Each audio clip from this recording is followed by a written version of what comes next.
Story number 59. Why David Must Run Away. After David kills Goliath, Israel's army chief Abner brings him to Saul.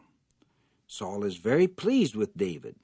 He makes him a chief in his army and takes him to live at the king's house.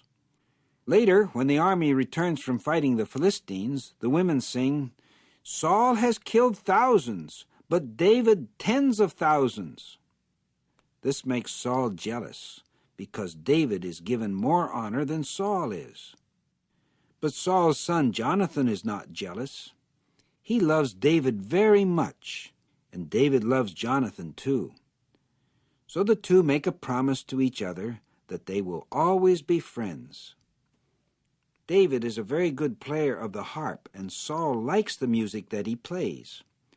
But one day Saul's jealousy causes him to do a terrible thing.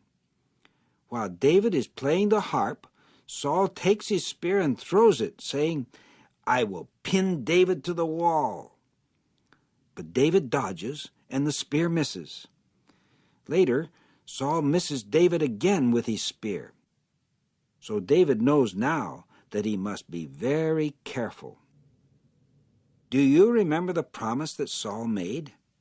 He said that he would give his daughter to be the wife of the man who killed Goliath. Saul at last tells David that he can have his daughter Michal, but first he must kill 100 of the enemy Philistines. Think of that! Saul really hopes that the Philistines will kill David. But they don't, and so Saul gives his daughter to be David's wife. One day, Saul tells Jonathan and all his servants that he wants to kill David. But Jonathan says to his father, "Don't hurt David. He has never done anything wrong to you. Rather, everything he has done has been a great help to you. He risked his life when he killed Goliath, and when you saw it, you were glad." Saul listens to his son, and he promises not to hurt David.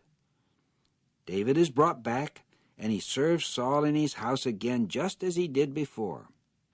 One day, however, while David is playing music, Saul again throws his spear at David. David dodges, and the spear hits the wall.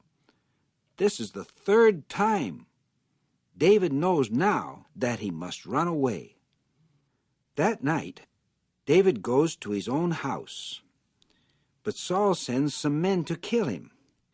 Michal knows what her father plans to do, so she tells her husband, "If you don't get away tonight, tomorrow you will be dead."